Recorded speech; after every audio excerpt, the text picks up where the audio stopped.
Most working class people are pro-communist. They're just anti-woke, they're anti-green, and they're anti-democrat. They're otherwise communists. Believe it or not. But let's read what the tweet actually says. So the tweet says, it's so funny how he genuinely thinks if he just jumbles up his word enough to these people that they'll agree with everything he says, but they still aren't buying it.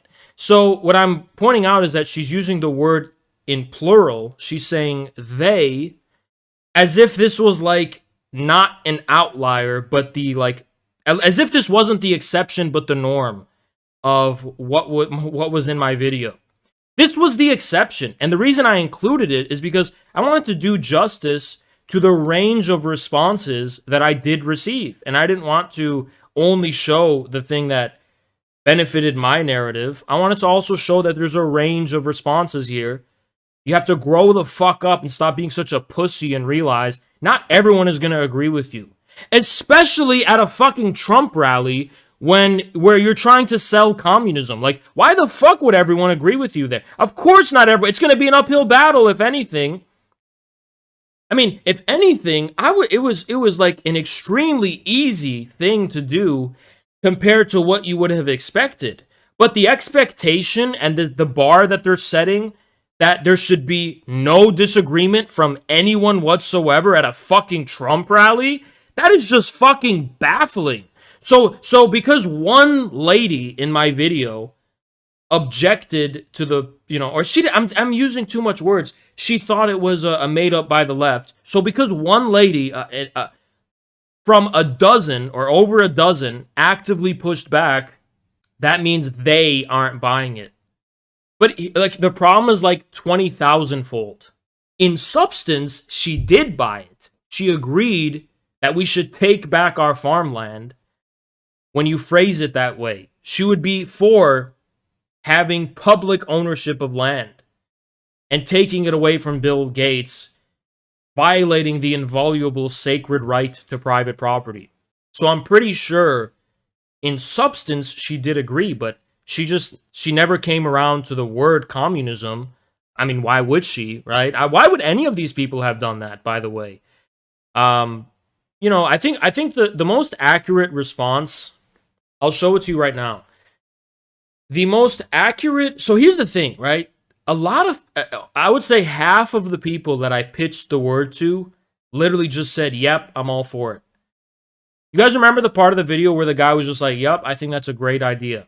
You guys remember when the guy was like, yep, definitely, I think we need to all come together, don't listen to the media. You guys remember those other parts? But I think the most accurate one, though, I would say, was the guy who said, well, I don't know exactly what that means. And he was right. He doesn't know what it means because this is the first time he's hearing about it. And, he's not gonna...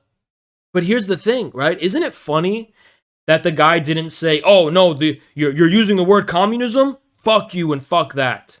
No, he said, I don't know what that means. Which completely contradicts what these leftist pieces of shit predicted what would happen. They said I would just get shut down for using the word, and I didn't. Not one of my interviews was anyone hostile to me, rude or impolite or somehow not wanting to talk to me anymore because I use that word. Not one person. And most people honestly didn't give a fuck. They didn't give a fuck about the use of the word. And the response is kind of like, well, if that's what communism means, sure, I'm for it. And then there's this other cope, which at least is a more accurate type of cope than this dumb bitch said, which was that, oh, Yaz, you weren't saying anything specifically communist. You were just saying a bunch of vague populist-sounding words. Have you read the official statements? Have you read Xi Jinping's book about the development of socialism in China? Or, sorry, the Xi Jinping's book. I forgot exactly what it's called. Have you read that? Have you read how Chinese leaders talk about socialism and talk about communism? There's a reason it's vague. Because communism isn't a specific type of society.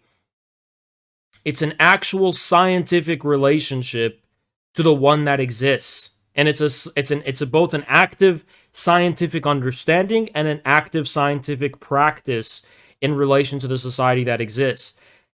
So what I said sounds vague, but is it vague? Do we have a government that promotes common prosperity? It claims to. No one's denying that it claims to, but does it in actuality? No.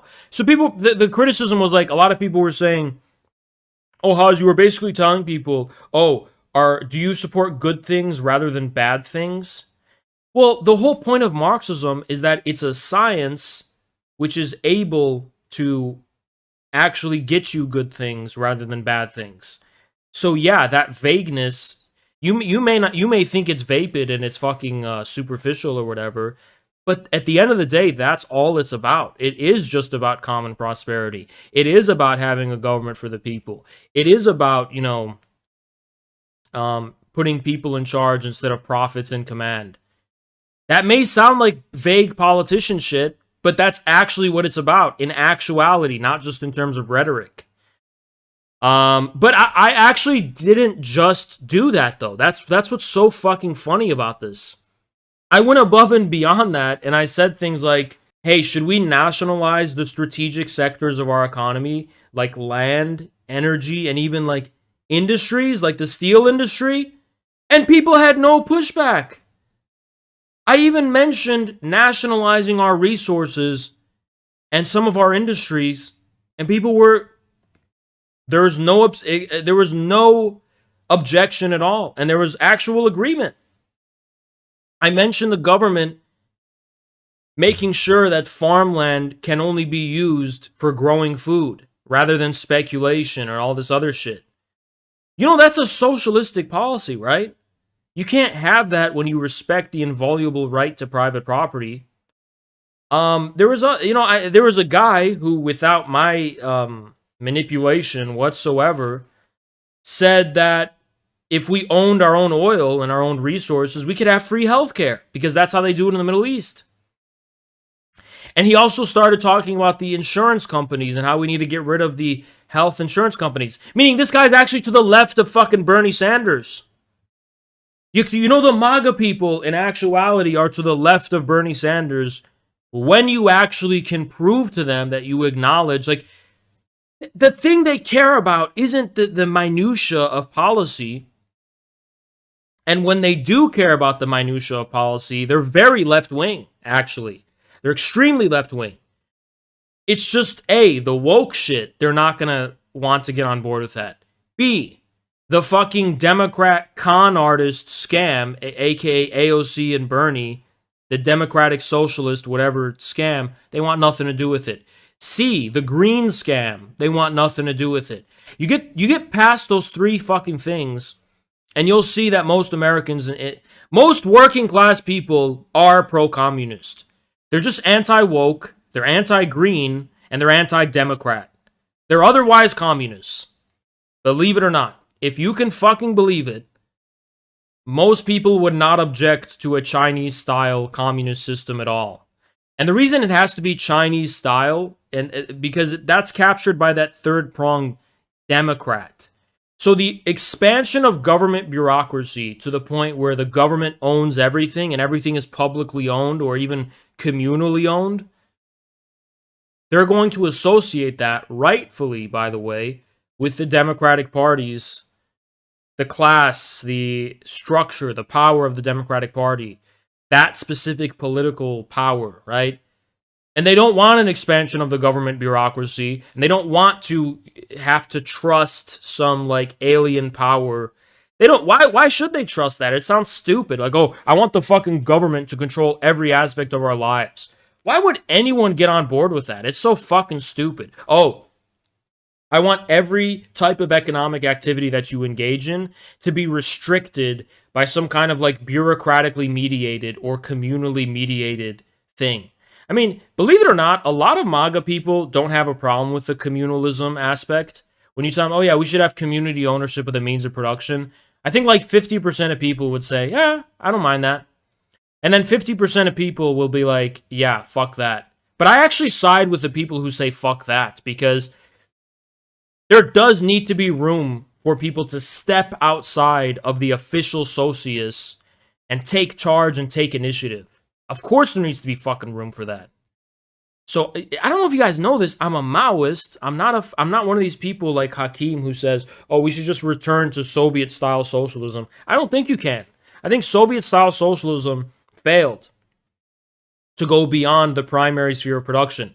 It did very well in producing steel and creating a primary sector of the economy, but it is simply too backward to accommodate what we call the information age and the decentralized stuff. Now, Cockshot talks about supercomputers, but the problem of information and the problem of this new fourth industrial revolution, whatever you want to call it, it goes beyond the logistical or technical aspects into the political aspect. Like, are people willing to surrender so much control and so much power to some kind of central bureaucratic or government authority?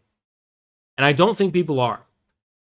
I think people want room for some level of sovereignty. Sovereignty, not individual sovereignty necessarily, but just some type of freedom that is not controlled by the government. Because when it's controlled by the government, that doesn't just mean a computer is just regulating everything for us. It also means that there's a lot of other implications. Like, for example, that's going to imply the authority of local officials and local bosses and local bureaucrats and administrators. And you're going to have to go through them to function. I mean, that's what it means, right? And people don't want any of that because they already see how our existing government works. And by the way, I don't know if you guys know this, but the US government is pretty fucking big. Did you guys know how big the fucking US government is? It's like, I think it's the biggest employer in the state of California is the government. Not just the US government, but even the state governments. Government is fucking huge as it stands. So people are really accustomed to how that whole fucking thing works already, and they want nothing to do with it. And they're not wrong for not wanting anything to do with it, because they're right. You know, people need breathing room. And by the way, the Soviet Union did have that in the form of the kolkhozes, which were not state-owned. They were collectively owned, yeah, but they were not state-owned. And then it just deepened after the kolkhozes, right? To the point where we get Deng Xiaoping. Thank you, Sunkaras. Appreciate you, man. The irony is that on the woke stuff, blue-collar people are more loving and have more humanity in their hearts at a personal level. They are. Leftists tokenize every identity and object to act on. They have no humanity. They actually really are. Blue-collar people are some of the least hateful people you'll meet. Yeah, I'm so you know, people need to rethink the whole what they understand what communism is in the first place. If you think it's just the government, it's just expanded to a wildly huge degree, you're not gonna get anywhere in this fucking country. Because why would I mean, even I object to that. I don't want to fucking, you know, even I don't fucking want that, you know? At the same time, there is a thing about corporations and that whole thing, and so that could be talked about, right? But there needs to be breathing room. Look, Marx didn't say we're gonna fucking have the government own everything. When it comes to like the ends of communism, it's free association, and it's the withering away of the state. There's also something that needs to be talked about: the withering away of the state. Okay. So the withering away of the state, that is like the principle that communists have. Like, in principle, communists are pro-small government.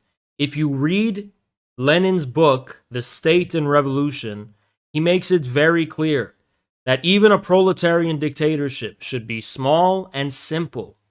Now, small doesn't mean it's not powerful, and it doesn't mean it's not strong, and it doesn't mean it can't do big things.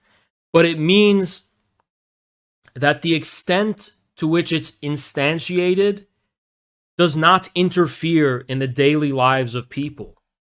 It doesn't interfere in people's lives. It rather facilitates, protects, and promotes people's ways of life rather than interfering in them and meddling in them. So if you read Lenin's State and Revolution, there's a huge disdain for the view that the state should meddle in the affairs of people. There's a huge disdain for that. And that's always been the communist attitude. That was the Stalinist attitude as well. Stalin thought the party had grown too large and they were a bunch of good-for-nothings, and that the Soviet state should be more democratized, meaning simplified, and the bureaucracy should be eliminated. That was the goal. Now, why didn't that actually fucking happen?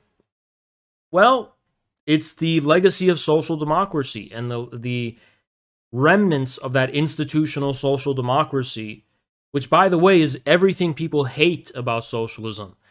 So communism with a capital C, in a way, is libertarian. In a way, Stalin was libertarian.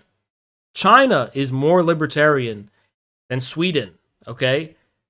Because the whole thing with communism is it's like you have a very strong and powerful proletarian dictatorship that doesn't interfere in people's daily lives, but just facilitates it. So the strength of the state is usually in proportion to the extent to which the country is under attack. So let's say, for example, in my beautiful home state of Michigan, that the militias rose up and seceded from America and formed a 1776 liberty state, small government. Well, it's going to have to be a very strong and powerful state if it's going to defend itself against, its foreign adversaries that are going to try to destroy it in every possible way. And yeah, that's going to extend to the problem of espionage and the problem of infiltration and all that kind of stuff. But that doesn't mean they're going to compromise on their principles, because at the end of the day, see, I think this is a funny contrast between communist states usually and liberal states. So in communist states, it doesn't matter how big the government gets. When faced with the ability to meddle or not meddle, what I mean by that is like when there's no reason to meddle, they just let people be. Just live your fucking life. And then that there's like this organic culture and community that emerges, and the state just does not meddle in their daily affairs. It just lets them breathe. But in liberal states like America, don't you ever notice how the government and the bureaucracy just goes out of its fucking way to try and meddle in your fucking life in every time they're faced with a choice. Meddle in people's lives and fuck with them, or like leave them alone and focus on what's important and just, do your fucking job. They'll always choose to meddle in your fucking life. They hate seeing people fucking breathe and just prosper and just live. They fucking hate that for some reason. And, they want to make sure that everyone is always, all the time, under the boot. And that especially became a reality in America when the federal agencies became so powerful. You had the ATF, you had the FBI, of course. The FBI is a known one, but the ATF and others, with Waco and Ruby Ridge, they just, what they did, for example, to in Waco, right? They didn't have to fucking do that. Why did they decide to go and massacre those people at Waco? Because that's how it fucking is, right? Now the IRS. Thank you, MIG. Stalin's calls for democracy were overshadowed by the party's focus on counter-revolutionaries in Soviet society. Then came the war. Then Stalin died. Yeah, well, and also it was resistance that came from the party bureaucracy. Now, people don't know this, but a CIA memo has confirmed it from, I think, 51 or 52, which said there's a widespread conception that Stalin rules as a one-man dictatorship, and it's not true. He has to follow the procedures as well. He's not a dictator. He wasn't a dictator. So Stalin was in a tough spot, right? The only tool Stalin had of fighting the party bureaucracy were two things. Purges. And those got out of control. The 36 purge got out of fucking control. The Yezhovchina got out of fucking control, right? So the purges was one tool. And the only way that purges were possible is because A, you have a mandate of popular support, and B, you're maneuvering the echelons of the bureaucracy, turning one department against another department. and it's just chaos, right? The other tool Stalin had in his arsenal was something that was perfected by Mao during the Cultural Revolution, was basically campaigns. So Stalin would launch a campaign, or he would inspire a campaign, like the Stakhanovite campaign, and it would create this grassroots pressure on the party bureaucracy from below. So Stalin up top and the people down below. But that bureaucracy was a really fucking big monster, and Stalin could not control it.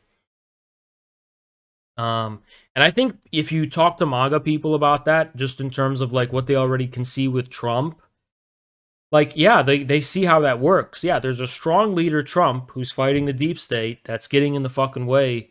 You know what I mean? Like, that's a pretty, that dynamic existed with both Stalin and Mao, if you can believe it. It was the exact same type of dynamic. So yeah, all the criticisms are really fucking stupid. But I didn't really see anything substantive. You know, oh, that you're not talking to them about real communism. I don't think you know what that fucking means. And I talked about that in my last stream. But it's just funny. They find one clip where, I don't know, she didn't respond positively to the word, and that apparently disproves the whole thing. What? You think you're not going to get any... Even if you go unionize your Starbucks... Yikes, I was about to say something bad. Thank you, Johnny. You can talk about how 11 is much more successful at draining the swamp in the CPC. Yeah, you could. Thank you so much, Johnny. Appreciate that. Now, there's an important thing to keep in mind, is that you could even when you go to your fucking Starbucks dumb bullshit, you're going to get the odd person who says, no, I don't want to unionize. Fuck you, right? I'm a furry who's a libertarian. You know, I'm a Ayn Rand, von Mises guy who doesn't want to unionize. Fuck you, suck my dick.